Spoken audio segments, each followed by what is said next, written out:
Alouettes Flightdeck at the Bridge the Gap Youth Football Camp. Being joined by one of the coaches of this camp, number 96 for the Montreal Alouettes, Lwal Uguak.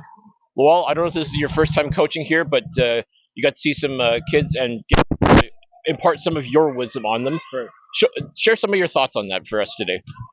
So last week I was at Jeff's camp, and that was one of my first camps I've done out here. At least I've done a little bit in Edmonton, but you can definitely tell the kids here in Halifax are also very hungry. They're hungry to learn.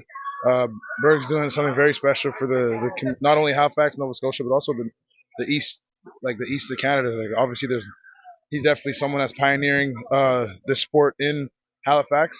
Someone a lot of kids up here look up to. Excuse me, and yeah, it's been very grateful to be in front of these kids and coach them and teach them and just be around them because obviously they enjoy being around us. You talk about the kids themselves. As you said, you've coached in other camps.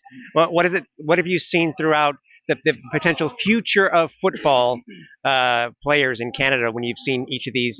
What you saw here today and what you've seen before. Honestly, the future's bright.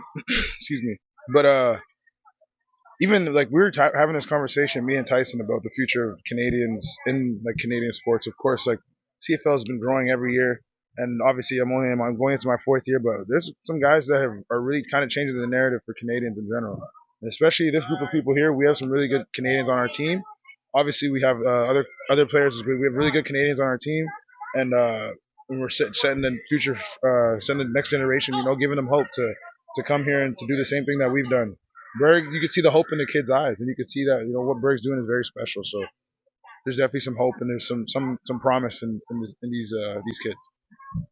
Now, are you taking some of the lessons that you've gotten from your defensive line coach, Corvey Irvin? Right. No, I definitely am. He's information overload all the time, and that's perfect. Like that's what we need, and it's easy to like when you're coached something so many times, it's easy to spew it back out, and then like I didn't really think about this before I did any help with coaching, but usually that makes you a better coach because then you're like, okay, I was taught this way, and then when I regurgitate it to another kid, it's like it starts to make more sense for me as well. Why? Like why we're teaching them to not take a false step or to burn the corner, to be able to do all the movements and stuff. So you could definitely see some similarities in what he teaches us and what we teach to the kids.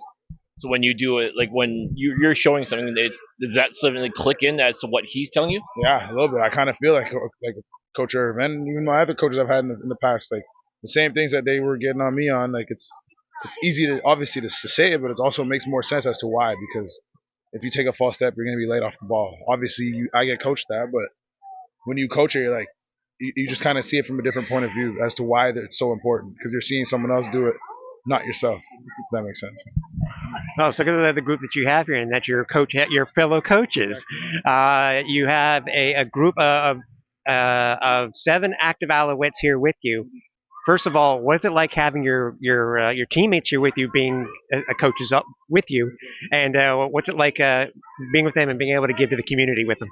It means a lot. I'm not gonna lie. Like us being here together, it's like we know that we have an obligation. We know that these kids are really looking out to us, so we give them the best information that we can, and we also just give them hope and inspire them to be. It doesn't even have to be a football player. It could be anything in life. So that's definitely what we're trying to do, and I feel like we're conveying that message pretty well. Berg has inspired me to do my own camp in Edmonton that I'm running in 2 weeks when I go.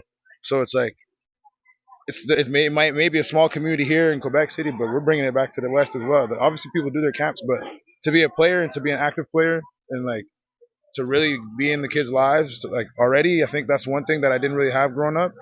So like it's one thing I want to do for the next generation. Mm-hmm. As I say, reach one, teach one, right? Exactly. They're right on that. But yeah, it's been a very, very, very beautiful camp so far. Day one's done, and we got the rest of the way to go. There you go. Well, we'll be here for the entire event. So, Lwal, congratulations on this, and again, keep having fun with these kids, man, because I can see the smiles on their faces, and they're definitely enjoying it, probably just as much as you guys are. Exactly. Thank you so much, man. You guys have a good one. I appreciate you guys coming out. Awesome.